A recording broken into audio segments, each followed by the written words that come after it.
Your live interactive Weather Authority coverage will begin shortly.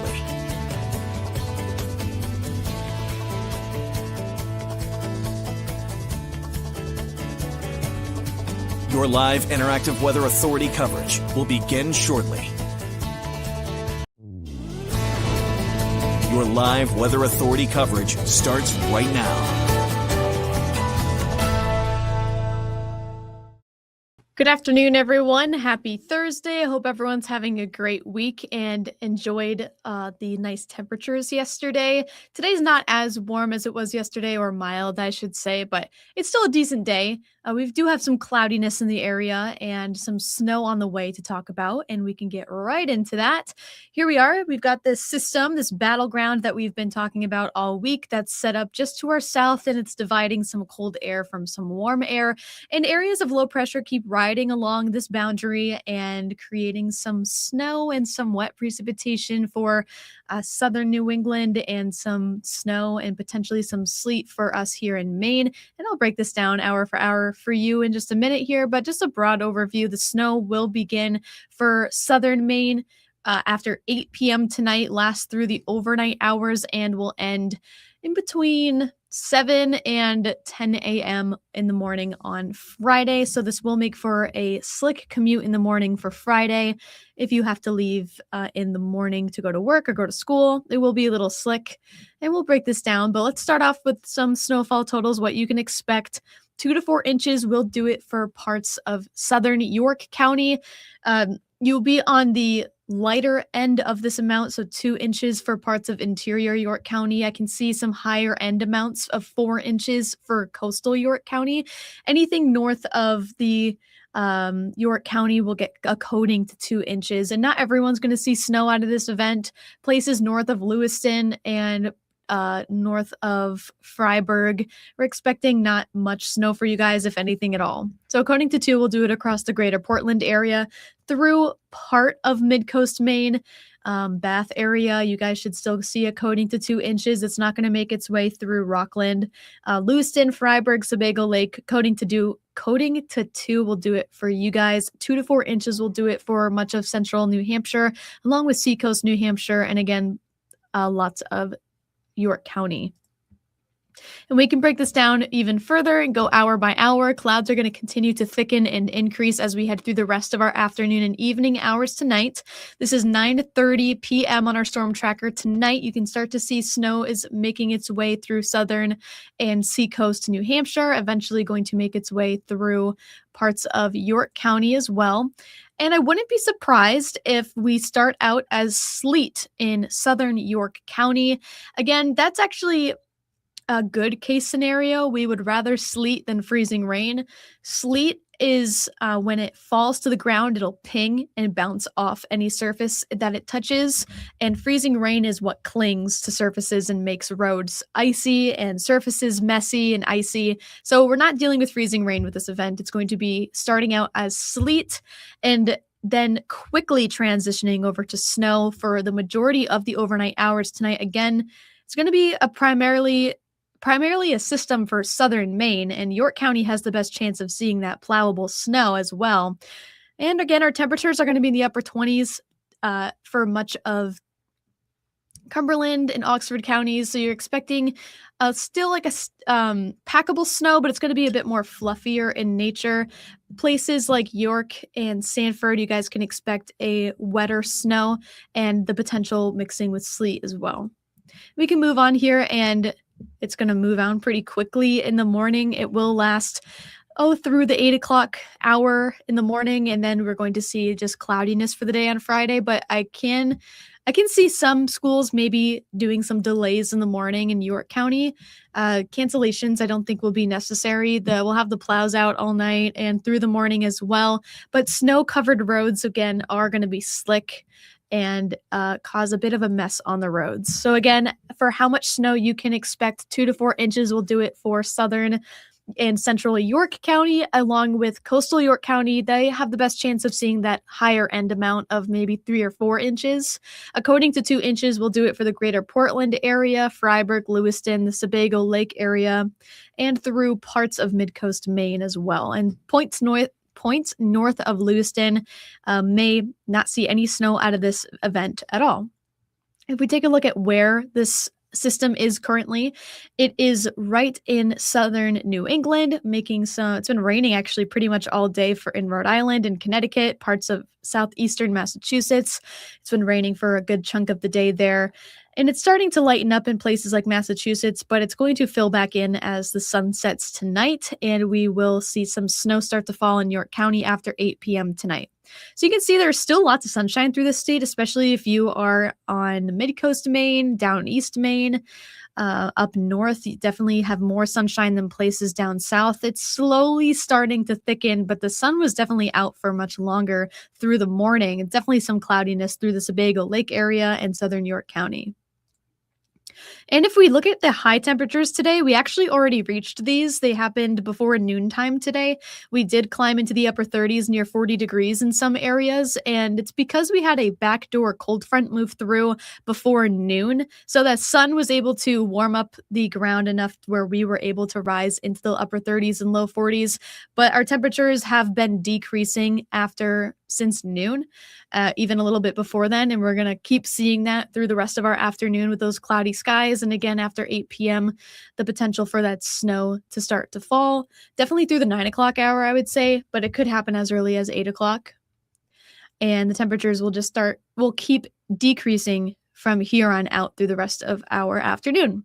And we can talk about the weekend for a little bit as well. We're expecting that mix of snow and possibly some sleet through the overnight hours tonight, switching completely over to snow, and that'll be lingering in the early morning hours Friday morning through 9 o'clock. Saturday, we are looking at the potential for some rain showers in the morning. The sun may come and peek through in the afternoon, but it's going to be a mostly cloudy day overall, and we have another chance for some rain showers through the overnight hours Saturday night. And the clocks will spring ahead an hour, so we'll have different sunset and sunrise times. We lose an hour of sleep, and Sunday looks to be a pretty good day. Probably the greatest day we've seen this week. Highs will climb into the lower 50s, and we will see lots of sunshine, maybe a few clouds in the morning time. And I wouldn't be surprised if we get a early morning rain shower on Sunday, but these are going to quickly clear out and leave us with lots of sunshine and warmth through the afternoon hours. And we can track out that cold front that's going to bring those rain showers. So this is Sunday, 1 a.m. So Saturday night and into Sunday, you can see that cold front's going to make its way through and leave us with some rain showers. I don't think it's going to be a total washout by any means, but we definitely will get a lot of melting from this. And I wouldn't be surprised if I actually know for almost a fact that our snowpack is going to get a significant hit through the weekend and the start of next week too, with temperatures in the mid to upper 50s, even into the low 60s for inland towns through Tuesday and Wednesday next week. So we'll definitely get some significant melting going on. So here's our storm tracker. This is Saturday morning around 7 a.m. The pink areas on your screen identify as some freezing rain. So we could see that for inland communities along with areas of higher elevation. We could see a brief spout of some freezing rain that could make some surfaces slick and driving conditions a little slick for the morning on Saturday. But this is going to quickly switch over to purely rainfall as temperatures begin to rise. So any of that icing that did occur will melt. And we're just going to see one of those rainy mornings on Saturday. We haven't had rain since December. So it's been quite a while since we've had a rain event. So Saturday, we've got some rain showers in the morning. These will break apart, and we have the potential to see some sunshine, especially for inland towns and the western mountains have the potential to see some sunshine Saturday afternoon, late afternoon. And then that cold front's going to move through, and we're going to get even more rainfall through the overnight hours tonight, or on Saturday, excuse me. And those should be confined to the overnight hours on Saturday. Again, we could wake up to maybe a sprinkle in the morning on Sunday, but these will be tapering off, and our temperatures are going to climb into the mid 50s or lower to mid 50s, and we'll have the sunshine return as well for the day on Sunday. And then Monday and Tuesday next week look really nice with highs in the mid 50s and lots of sunshine. So that'll be really nice. We've got, again, the colder temperatures in store for today and for Friday. We're going to see a gradual warm up as we head through the weekend and into the start of the next work week on Monday. And I'll pull up the inland planner as well real quick. Here we go for inland towns into the upper 50s by Monday. So it's looking really nice. And actually, we can take a look even further ahead and look from March 9th through the 13th. So we do have some swings in temperatures on the way. I mean, we're rather chilly for tomorrow with the mixed precipitation moving through. And then we're going to start to warm up through the weekend and the start of the work week next week. And then we've got a cold front, a rather strong cold front moving through Thursday that's going to plummet our temperatures back down into the 30s for Friday of next week. So that's something we've been tracking over the past several days. We've been tracking a lot of upper air activity and just tracking our next shot of cold air, which will be Friday of next week, Thursday and Friday. So we're keeping our eyes on that, but we also have some chances for rain next week, one of those days being Wednesday and again on Thursday. And again, as we head closer to those dates, I'll have more information on what you can expect during those days, but we are headed through March and seeing more mixed events and more rain events. And a lot of the snow that we're seeing is through the overnight hours. So a lot of this, if we see any snow during the day at this point, it's really having a hard time sticking to the ground. But as that sun starts to set and the overnight temperatures fall, that's when the snow can really stick. So that's really what we're seeing tonight. And as the sun starts to rise tomorrow morning and the ground continues to warm up from the sun, we're going to see some melting occur throughout the weekend. And of course, with that rain too, we're going to continue to see some melting going on. And I'll take a look at that 7-day forecast for you guys. If it'll load. There we go. All right. So overall, just a recap of everything. We are seeing that wintry mix move through tonight after 8 p.m. for York County. Parts of southern Oxford County and Cumberland County as well have a potential to get coating to 2 inches, but the best chance for 2 to 4 inches will be for York County. Best chance for that higher end will be coastal York County. So that will last from 8 p.m. after 8 p.m. tonight through the 9 o'clock hour in the morning on Friday. We could be dealing with messy roads in the morning on Friday, especially for those areas I just highlighted. And I'll put up the snow map once again for you guys can see it. But we have the chance for some rain showers in the morning on Saturday, potentially clearing out a little bit in the afternoon. We'll get a break from the rain at least. Hopefully the sunshine comes out a little bit so we can enjoy our Saturday. But we are seeing that warming trend through the weekend, and the rain showers again pick up through the overnight hours Saturday, and we'll clear out for Sunday. We'll have plenty of sunshine and highs in the low 50s. So Sunday is the pick of the weekend. Again, the clocks change as well, which I'm very excited about. I am excited for the later sunsets, and I know everyone here in the studio is also pretty excited about that as well. It's been a brutally cold and windy winter, so I'm excited to start receiving more 50-degree days and potentially even 60 degrees. I'll pull that up. Inland towns could hit the low 60s next week, Tuesday and Wednesday. And Monday and Tuesday look great. They look really sunny, and we could see, some cloudiness on Tuesday, but overall temperatures are in the upper 50s, if not low 60s by Tuesday for inland towns. And then we've got the chance for some rain on Wednesday. But overall, yeah, that's what we've been tracking over the past several days this week, and we're going to keep our eyes on everything. Active pattern, I expect to continue through next week as well. We could see another cold front, or we will see another cold front move through Thursday. That'll bring another shot of potentially mix, but right now it's looking like a little bit more rain. But we'll keep our eyes on that. I'll end on the snow map and take a look at any comments. Tatiana says, hello. I hope you're having a great Thursday. Hello, happy Thursday. Alan says happy Thursday.